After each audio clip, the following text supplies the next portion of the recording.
जो वसुदेव जी कन्या ले गए थे, मैया यशोदा की वो रोने लगी थी कारागृह में। जैसे ही रोई तो कंस को पता चल गया।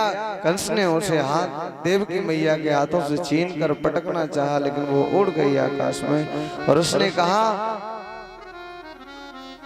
अरे मूर्ख, तू मुझे क्यों मारता है? मुझे मारने से तुझे क्या मिलेगा?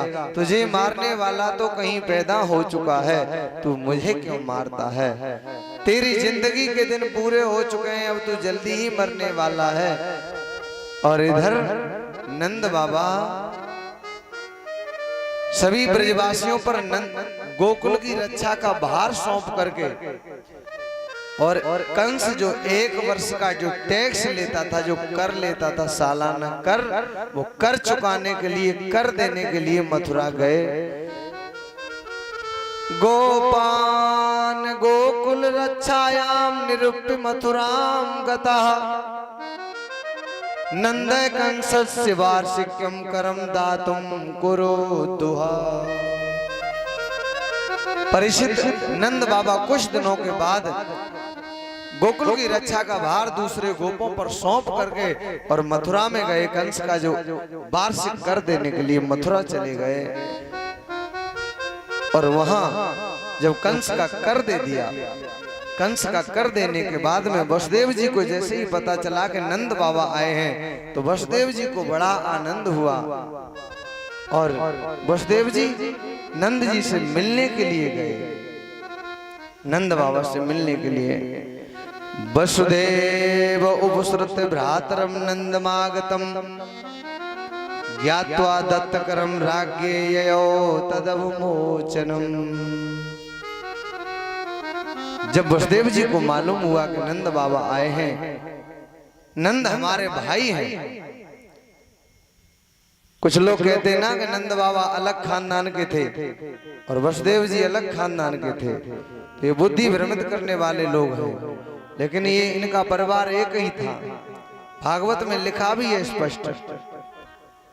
वसुदेव जी को जब पता चला है कि हमारे नंद बाबा आए, तो नंद बाबा चले हैं। नंद बाबा को वसुदेव जी को मालूम हुआ तो वो चले हैं, क्योंकि नंद हमारे भाई हैं। ये स्पष्ट लिखा हुआ है भागवत में, नंद हमारे भाई हैं। और नंद जी मथुरा में आए, इसलिए वसुदेव जी उनसे मिलने के लिए गए। और जैसे ही एक दूसरे को देखा है, वैसे ही गले से लग गए, एकदम से हृदय से लग गए और छूट नहीं रहे, आंखों में आंसू आ गए। और नंद बाबा ने वसुदेव जी से कहा, अरे वसुदेव जी, अपने भाइयों का, सगे संबंधियों का, प्रेमियों का मिलना भी बड़ा मुश्किल होता है। ये भी एक संयोग की बात है, संयोग की।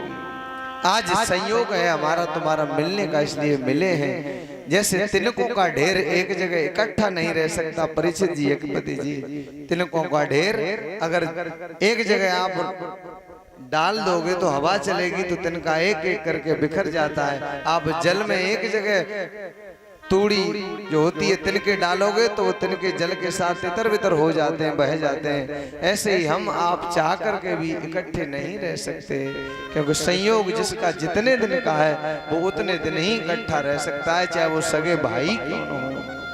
जिसका जितने दिन का संयोग है। आप इतने दिन भागवत सुन रहे हो, हमारा आपका ये संयोग है। और जिसका जिसके साथ संयोग है उतने दिन का उसे कोई टाल नहीं सकता है, वो होता ही होता है। नंद बाबा, वसुदेव जी कहते हैं, नंद बाबा ये संयोग की बात है, आज हमारा तुम्हारा संयोग है, संयोग, इसलिए हम सब इकट्ठे हुए हैं। आप ये बताओ मेरे दोनों बालक कैसे हैं? का दोनों ठीक हैं? अरे वसुदेव जी, आप उनकी चिंता क्यों करते हो? अरे वो आपके ही बालक नहीं है, वो हमारे भी तो बालक हैं, और क्यों चिंता करते हो उनकी? अरे हम उनका अच्छी तरह उनकी रक्षा करेंगे, उनकी रखवाली करेंगे, अपने प्राण दे करके भी तुम्हारे बच्चों की रक्षा करेंगे, और तुम चिंता मत करो किसी बात की। का ठीक है भैया, मुझे यही अभिलाषा है आपसे, यही आशा है आपसे। वो दोनों बच्चे कैसे हैं? का बहुत अच्छी तरह ठीक है। उन्हें क्या पता, वसुदेव जी कहते हैं, उन्हें क्या पता मेरी मैया कौन है, हमारे पिताजी कौन है, कौन हमें पाल रहा है। वो तो बहुत छोटे हैं। और ये कह करके वसुदेव जी रो गए, आंखों में आंसू आ गए।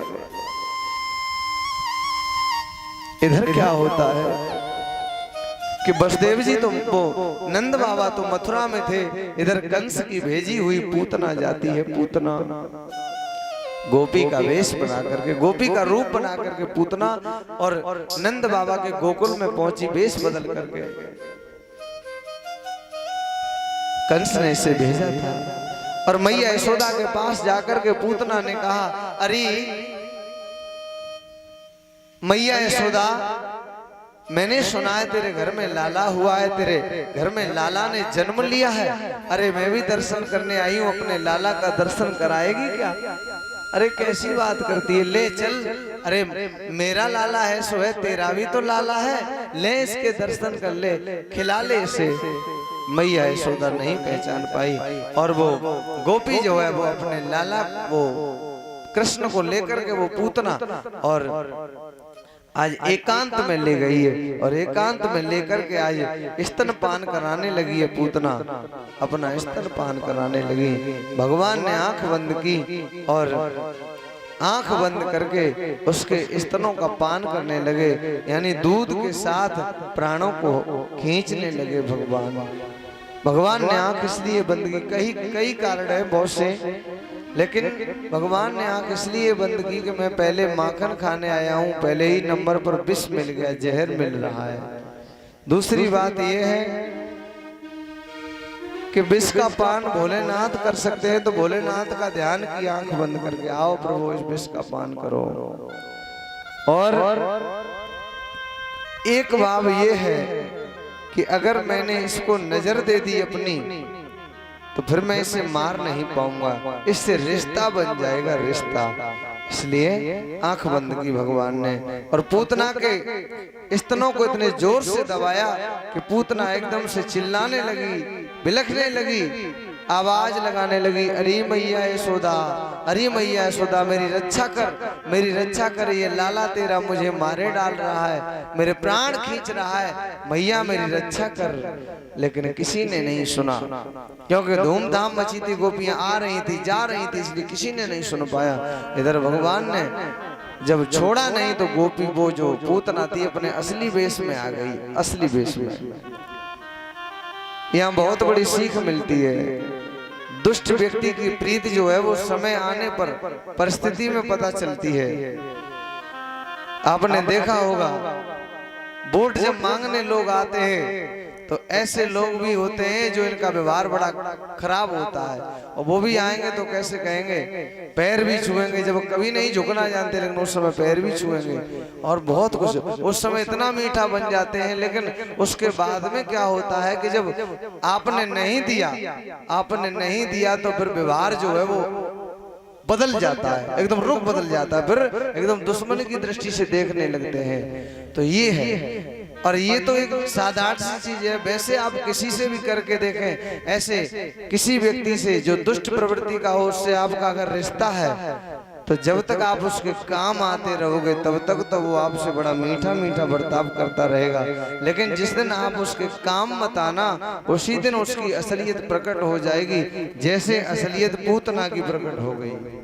समय आने पर प्रकट हो ही जाती है। शूर्पणखा की प्रकट हुई थी, शूर्पणखा आई, बड़ी सुंदर लग रही थी, कितने एकदम बेस बदल करके आई और कितना क्या मीठा मीठा बोल रही थी। लेकिन जब प्रस्ताव ठुकरा दिया श्री राम ने तो देखा शूर्पणखा का बर्ताव एकदम आ गई थी, अपने असली वेश में खा जाऊंगी सीता को। ये होती है दुष्ट की प्रीति, इसलिए परिस्थिति आने पर पता चलती है। ये पूतना भगवान ने इतने जोर से स्तनों का दबाया, पूतना का प्राणांत हो गया। भगवान को लेकर आकाश में गई, पर वहीं भगवान ने स्तन दबाए, ये नीचे गिरी पूतना धड़ाम सीधे, भगवान उसके ऊपर खेलने लगे, पूतना का प्राणांत हो गया। बोलिए बाल कृष्ण भगवान की जय हो। पूतना पूर्व जन्म में कौन थी? पूतना पूर्व जन्म में राजा बलि की और विंध्यावली की बेटी थी, इसका नाम था रत्नमाला। और जब भगवान 52 बन करके गए थे तो प्रभु को देख करके सोच रही थी रत्नमाला, कितना सुंदर ये बालक है, ऐसा तो मुझे मिल जाए तो मैं दूध पिलाऊं इसे, जी भर के अपनी गोदी में लेके दूध पिलाऊं, मेरा बड़ा मन करता है। तो भगवान ने मन ही मन कह दिया, जा तू मुझे दूध पिलाएगी जरूर, तेरा भाव बड़ा अच्छा है, इसलिए ये इच्छा पूरी होगी तेरी। जब बावन भगवान ने जब विराट रूप धारण किया, जब बलि को छला, तभी ये रत्नमाला एकदम से क्रोध करके बोली, मन में बोली दांती पीस करके, अगर मुझे पता होता ये बालक ऐसा है, इतना दुष्ट निकलेगा, तो जब छोटा था तभी इसे दूध के साथ जहर पिला देती। भगवान ने कहा, चिंता मत कर, तू दूध भी पिलाएगी और जहर भी पिलाएगी। ये वही रत्नमाला यहाँ पूतना बनी थी। ये पूतना कौन है? ये पूतना है अविद्या। कब आई गोकुल में? 14 को, चतुर्दशी को, अष्टमी को भगवान ने अवतार लिया, चतुर्दशी को गोकुल में आई। तो गोकुल क्या है? इंद्रियों का समूह। गो माने इंद्रिय, कुल माने समूह। ये इंद्रियों का समूह, ये शरीर ही गोकुल है जो इंद्रियों का ढांचा है। तो इस शरीर रूपी गोकुल में पूतना, अविद्या रूपी पूतना 14 जगह पर निवास करती है। 5 ज्ञानेंद्रिय, 5 कर्मेंद्रिय और मन, चित्त, बुद्धि और अहंकार, इन 14 जगह पर निवास करती है ये पूतना। लेकिन भगवान कौन है? ज्ञान। और ज्ञान के द्वारा इस शरीर रूपी गोकुल से पूतना को हटा दिया गया, अलग कर दिया गया। ये पूतना अविद्या है। सुखदेव जी कहते हैं, परीक्षित, इसके बाद में सकटासुर आया है। सकटासुर भगवान ने उसका भी उद्धार कर दिया। ये सकटासुर लोभ है, लोभ का प्रतीक है, क्योंकि भगवान नीचे लिटा दिए मैया यशोदा ने, नीचे छकड़े के नीचे, और खाने पीने का सामान ऊपर रख दिया है। तो ये लोभ है, इस जगह पर भगवान नीचे लेटे, तो इस लोभ का भगवान ने हटा दिया, लोभ को यहाँ से। इसके बाद में तृणाव्रत आता है। तृणाव्रत बवंडर के रूप में आया, आंधी के रूप में आया। तो भगवान ने इस तृणाव्रत को भी दूर कर दिया। जिस समय तृणाव्रत आया, जय जय श्री राधे, जय जय श्री राधे। तृणाव्रत कैसे आया? बवंडर के रूप में, ऐसे घूमता हुआ बवंडर के रूप में आया। मैया यशोदा अपने लाला को गोद में लेकर के खिला रही थी। तभी क्या देखा है कि एकदम से आंधी आने लगी है, धूल उड़ने लगी है, बड़ी जोर की धूल उड़ी है। वैसे ही मैया यशोदा की गोदी में थे भगवान श्री कृष्ण, और जैसे धूल उड़ी, मैया की आंखों में धूल भर गई और लाला मैया की गोदी से बिछुड़ गए, दूर हो गए, आंखों में धूल आ गई, भर गई धूल। और ये तृणाव्रत भगवान को पकड़ के ले गया, आकाश में उड़ा ले गया। आकाश में जब उड़ा करके ले गया, भगवान ने सोचा इसका गला दबा दूं, और वो सोच रहा है इस बच्चे को यहीं से ऐसा फेंकूं कि नीचे जाते ही जाते मर जाए। लेकिन भगवान ने इतना कस के उसकी गर्दन पकड़ी थी कि वो छोड़ के फेंकना चाहता था भगवान को, लेकिन वो भगवान ने छोड़ा ही नहीं उसे। और इतने जोर से गला दबाया भगवान ने उसका, तृणाव्रत का इतने जोर से गला दबाया कि उसका प्राणांत हो गया। बोलिए बाल कृष्ण भगवान की जय। ये तृणाव्रत कौन है? ये तृणाव्रत है काम। और काम जब जीवन में आता है, व्यक्ति के सिर पर जब काम सवार हो जाता है, जब वासना सवार हो जाती है, तो वो अंधा हो जाता है। बिल्कुल, उसे फिर कुछ दिखाई नहीं देता, रात और दिन। कौआ अंधो रात में, दिन में उल्लू हो। कौआ अंधो रात में, उल्लू दिन में हो। कामी अंधो रात दिन, होत गई सब खोए रे भैया, होत गई सब खो।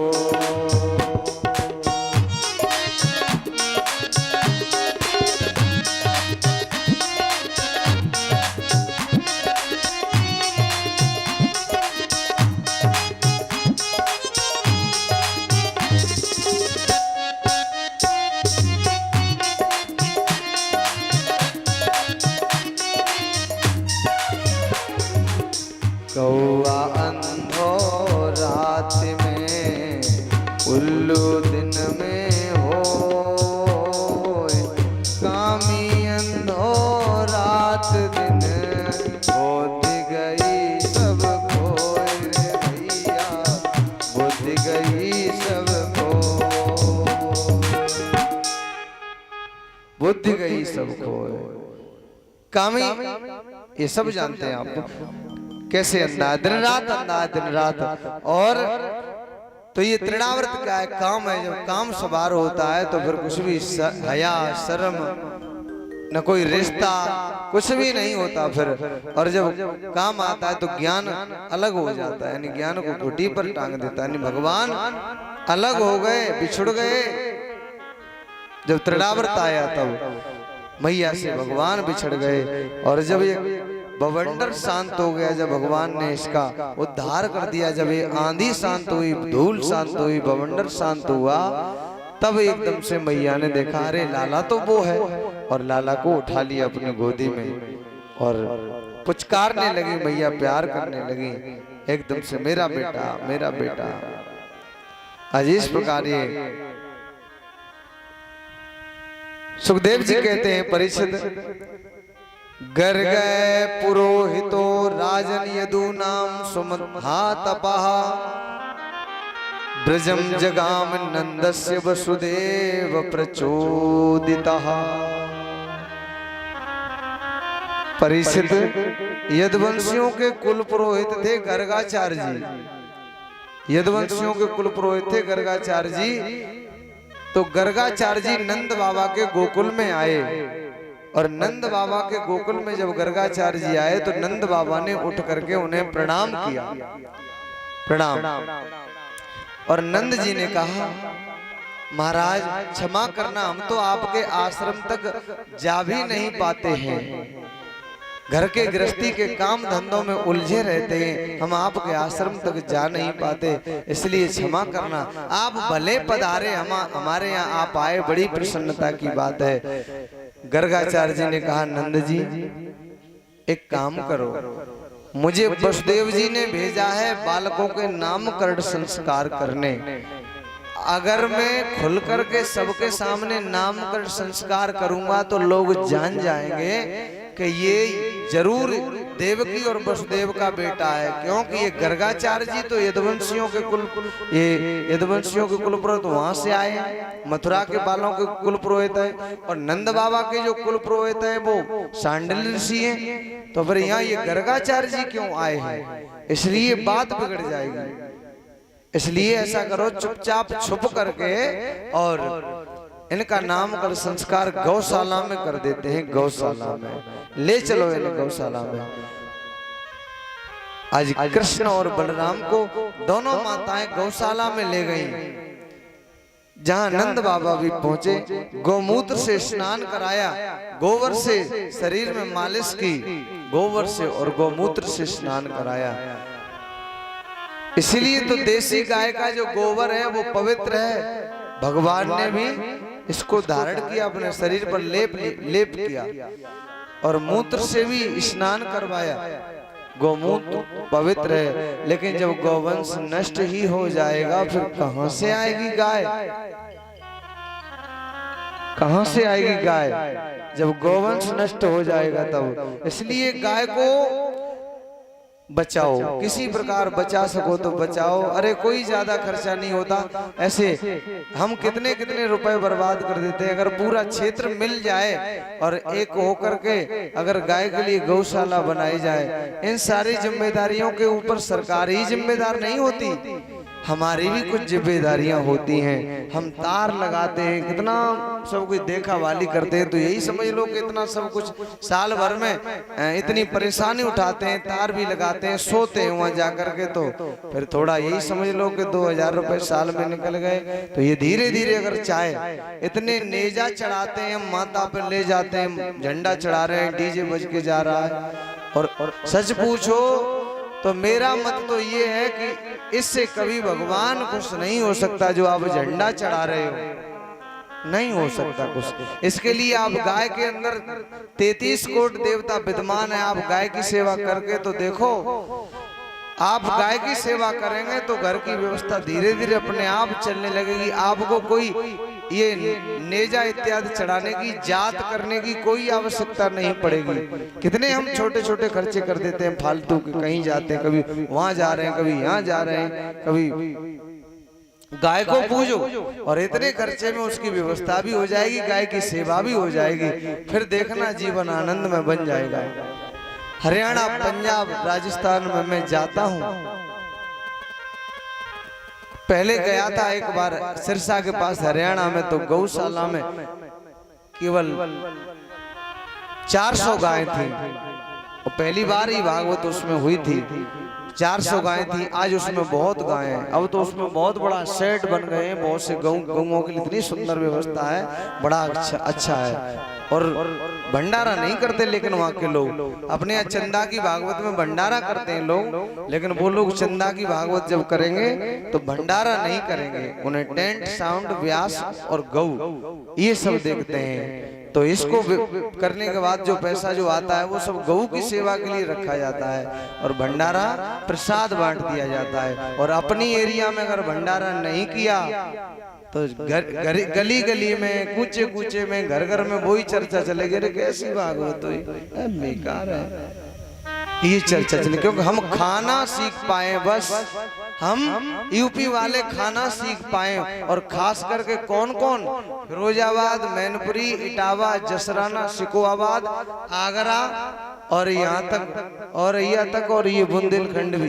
इसमें सभी इसमें आते हैं। तो हम लोग क्या है कि खाना सीख पाए और सेवा नहीं सीख पाए। मैं भी इसी क्षेत्र से हूँ, ये मत सोचना कि हाँ कह रहा है तो बात सही है तो कहनी पड़ेगी। तो दुख होता है मुझे ये सब देख करके। और इतने देखो खुशहाल हैं, तभी वो लोग खुशहाल हैं, वो क्योंकि देख रहे हैं, वो सब जान रहे हैं और कर रहे हैं। और यहाँ पर भी जो कर रहे हैं वो खुशहाल है, आनंद में। तो गऊ की सेवा करने से हमारे अपने आप, ये निश्चित है, लिख के रख लो, दिन बदलेंगे जरूर अवश्य। समय जो खराब है वो धीरे धीरे करके गऊ की सेवा से वो आशीर्वाद मिलता है कि गऊ की सेवा से वो सब जो बन रहा है, कुछ इकट्ठा हो रहा है, वो जो पाप वो धीरे धीरे उसके आशीर्वाद से ठीक हो जाएगा।